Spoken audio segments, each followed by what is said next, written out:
नमस्कार मित्रों, आप सभी का हार्दिक स्वागत है मेरे YouTube चैनल पर। कृपया आप चैनल पर पहली बार हो तो प्लीज़ चैनल को सब्सक्राइब जरूर कीजिएगा। आज मैं कन्या राशि वालों के लिए अगस्त 2024 का महीना कैसा रहने वाला है, इसी की चर्चा लेकर आई हूँ। तो सबसे पहले बात कर लेते हैं कि आपकी राशि के अनुसार ग्रहों की स्थिति कैसे रहने वाली है। तो आपके लग्न में केतु बैठे हुए हैं और आपके छठवें भाव में शनिदेव हैं, सप्तम में राहु बैठे हुए हैं और भाग्य भाव में गुरु और मंगल बैठे हैं।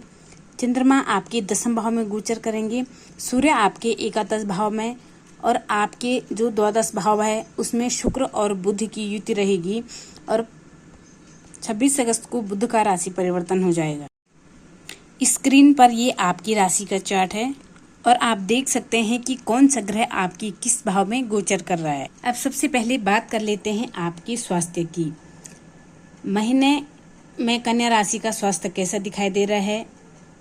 आपकी राशि से बुध देव जो कि आपके राशि के स्वामी हैं, वो इस समय में जैसे ही मैंने शुरुआत होता है वो आपके द्वादश भाव में। मित्रों, जो ये 12वां घर होता है ये हॉस्पिटल का, यात्राओं का, ये कहीं ना कहीं बीमारियों से और खर्चों से रिलेटिव करने का भाव माना जाता है। ये आपका स्वयं का स्वभाव कहीं ना कहीं इन चीज़ों में संलग्न रहेंगे। प्रथम भाव का मालिक जहाँ भी बैठता है, जिस राशि के अंदर बैठते हैं, तो ये अवस्था होती है कि इन चीज़ों में थोड़ी वो समस्या करते ही करते हैं। अब राशि के स्वामी और लग्न की स्वामी बुध है, द्वादश में है, तो जाहिर सी बात थोड़ा सा इनफेक्ट वो हमारे स्वास्थ्य पर पड़ेगा। ये एक अवयोग भी माना जाता है। जब ये भी देखा जाएगा कि आपका इम्यूनिटी सिस्टम वीक हो सकता है। अगर आप दूर की यात्राएं करते हैं तो आपको अपनी सेहत का ध्यान रखना होगा और कोई भी अगर आपकी मेडिसिन चल रही हो तो आपको उसको भी ध्यान में रखकर खाना होगा। 12वें घर में रहकर ये आपकी इम्यूनिटी को थोड़ा वीक करेंगे। इन्फेक्शन, एलर्जी की समस्याएं इस समय में आपको हो सकती है, परंतु कब तक दिखाई दे रहे हैं, जब तक राशि के स्वामी यानी कि 12वें भाव के अंतर्गत है। यहाँ पर बुध देव लगभग देखा जाए तो 22 अगस्त को कर्क राशि में यानी कि वक्री हो जाएंगे और कर्क राशि का फल देंगे। जब तक तब तक आपको थोड़ी सी सावधानी रखनी होगी। अब आपके विद्यार्थियों की बात कर लेते हैं कि आपकी पढ़ाई के लिए कैसा रहेगा। बुध देव विद्या के कारक होते हैं और आपके द्वादश भाव में है। इस समय जो पंचमी से आपकी विद्या के कारक होता है तो वो षष्टम में है। तो विद्यार्थियों के लिए अगर शनिदेव जब षष्टम में वक्र है तो आपका पंचम भाव का फल करेंगे, तो जाहिर सी बात है कि ये पढ़ाई का सीधा लाभ आपको दे रहे हैं। लेकिन देखा जा सकता है कि आप अपनी पढ़ाई में कुछ परिवर्तन इस प्रकार का, अगर कोई इंस्टीट्यूट ज्वाइन करना है या आप पढ़ाई में किसी भी प्रकार की नई चीज स्टार्ट करना चाहते हैं तो हर एक प्रकार का परिवर्तन दिखाई दे रहा है और ये परिवर्तन हर एक प्रकार से आपके लिए प्रॉफिट लाएगा। पंचमेश का षष्टम में जाना, थोड़ा सा आप पढ़ाई को लेकर थोड़ा आप अपने को थोड़ा सी आपकी बात समझ में ना आए, कुछ विशेष कारण बन रहे हैं। एक तो पंचम पर सूर्य की दृष्टि है और सूर्य क्योंकि शत्रु राशि में दृष्टि कर रहे हैं तो थोड़ी सी प्रॉब्लम करेंगे। लेकिन आपकी पढ़ाई लिखाई इस महीने ओवरऑल बहुत अच्छी दिखाई दे रही है। तो कोई भी डिसीजन अगर आप पढ़ाई की उसमें ले रहे हैं तो ले सकते हैं, इसमें कोई दिक्कत नहीं है। अगर प्रेम की बात करूं, लव रिलेशन की बात करूं, तो कन्या राशि वाले सभी जातकों के लिए शुक्रदेव 12वें घर के अंदर है, लेकिन शनि अपने भाव का फल देकर ही रहेगा।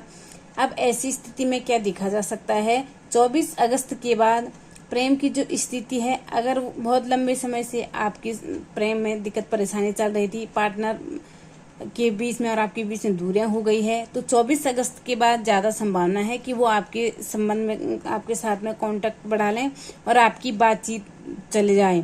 लंबे समय से जो बातें बिल्कुल बंद है उनमें से कुछ न कुछ ये आपको ये लगेगा कि ये अचानक सा क्या हो गया है। इसमें अचानक से, जैसे वर्तमान में आप किसी व्यक्ति विशेष से नॉर्मल सी बात कर रहे हैं तो अभी उसके बाद अगर आपको कोई भी आइडिया नहीं है तो आप देखोगे कि अचानक से आपके बीच में करीबी आ जाएगी। आप एक दूसरे में रिलेशन कुछ और ही तरह का रूप ले रहा है। अगर कन्या राशि वाले जातकों की अगस्त में वैवाहिक जीवन की बात करूं कैसे कैसे दिखाई दे रहा है, तो आप थोड़ा सा, आप राहु महाराज की स्थिति अभी आपके सप्तम भाव में है और अभी ये हटने वाली नहीं है। अभी राहु यहाँ पर बरकरार रहेंगे। जो कन्या राशि वाले जातक ज़्यादातर ये प्रश्न कर रहे हैं कि मैं बहुत समय से मेरा वैवाहिक जीवन डिस्टर्ब हो रहा है, तो आपको समझना चाहिए या तो आपकी कुंडली में सप्तमी ज़्यादा खराब है, या वहाँ पर भी राहु का प्रभाव है, या केतु का प्रभाव है, या अन्य कोई ग्रह दोष बन रहा है। राहु की स्थिति ज़्यादा खराब है, इस कारण से राहु आपको उतना ही प्रॉब्लम दे रहे हैं। लेकिन ग्रह गोचर में उसी हिसाब से वैसा फल करता है जैसे आपकी कुंडली के अंदर बैठा है। कई बार लोग ये प्रश्न कर लेते हैं कि हमारे साथ ये चीज़ें नहीं घटित हो रही है। इसका जाहिर सा मतलब है कि आपकी कुंडली में उस ग्रह ने दोष बना रखा है। राहु महाराज सप्तम में बैठकर क्या कराते हैं, राहु ये दाम्पत्य जीवन के बीच में जितनी लड़ाई चल रही है, विवाद चल रहे हैं, पार्टनर बीमार पड़ा हुआ है, पार्टनर को कन्फ्यूजन हो रहा है, आपको अपने जीवन लग नहीं रहा है कि आपके वैवाहिक जीवन चल भी रहा है या टूट रहा है, तो ये सारी स्थितियां दिखाते हैं कि राहु यहाँ पर बैठे हुए हैं और अपना प्रभाव दे रहे हैं। जैसे कि आपकी ये जो राशि है इसके अनुसार देवगुरु बृहस्पति आपके भाग्य भाव में बैठे हुए हैं, तो वो आपके रिश्ते को तोड़ेंगे नहीं, आपके रिश्ते को बरकरार रखेंगे, आपको भाग्य का साथ मिलेगा। लेकिन तब भी सब चीज विपरीत अवस्था में राहु अपना प्रभाव तो देगा ही देगा। लेकिन इस समय आपका भाग्य गुरुदेव इस समय मजबूत कर रहे हैं। इस समय शुक्र 12वें में रहेंगे। थोड़ा सा अगर आप बड़ा इन्वेस्टमेंट करने की सोच रहे हैं या बड़ा परिवर्तन करने की सोच रहे हैं, तो इस समय शुक्र जैसे 12वें में रहेंगे। ये उन लोगों का सुन लीजिए जो ट्रैवलिंग का काम करते हैं, जो विदेशी कंपनियों से जुड़े हुए हैं, जो लोग एमएस कंपनी में, जो लोग मेडिकल विभाग में इंपोर्ट एक्सपोर्ट में काम कर रहे हैं, उन लोगों के लिए कोई दिक्कत नहीं है। शुक्र उनको लाभ ही करेगा, प्रॉफिट दिलाएगा, विदेशी यात्राओं से, विदेशी लोगों से संपर्क बढ़ाएगा, हर एक प्रकार से आपको लाभ दिलाएगा। अगर आपका इन चीजों से संबंधित काम नहीं है और चीजों से संबंधित कार्य है, तो आपको रुकने की अवस्था है, क्योंकि भाग्य तो अच्छी अवस्था में है, लेकिन आपके जो भाग्य से जो आपकी राशि का मुख्य भाग्य है शुक्रदेव वो कमजोर हैं। 25 अगस्त तक शुक्र कमजोर स्थिति में रहेंगे 12वें घर पर। इन लोगों का तो लाभ है, लेकिन जो लोग और काम कर रहे हैं उनको थोड़ा सावधानी बरतनी होगी, क्योंकि आपकी राशि पर, आपके लग्न पर राहु की भी दृष्टि भी है, तो इसीलिए आपको कोई बड़ी मीटिंग नहीं करनी है। 25 अगस्त के बाद जैसे शुक्र राशि परिवर्तन करेगा वैसे आपके लिए अच्छा होगा। आपके दिमाग में कोई ऐसा आइडिया आएगा या आप अपना कोई कार्य ऐसा सफल बना देंगे जिससे आपको लाभ हो। नौकरी के मालिक जो हैं बुध हैं, अभी मैं नौकरी और व्यवसाय वालों की बात कर रही हूँ। बुध देव ये भी 12वें के अंतर्गत हैं, तो ये 12वें घर में वक्री हो रहे हैं, जल्दी वक्री हो जाएंगे। तो यहाँ पर नौकरी में किसी भी प्रकार का काम लेकर वर्णन हो सकता है, थोड़ी सी काम में मन न लगना हो सकता है, किसी भी कार्य को अधूरा छोड़ देना हो सकता है, आपको स्थान परिवर्तन करने के बारे में विचार आए, या आपको ऐसा काम दिया जाए जिसमें कोई अचानक से कोई परिवर्तन आ जाए। तो ऐसी कुछ न कुछ चेंजेस आपकी नौकरी के अंतर्गत परिवर्तन आएगा।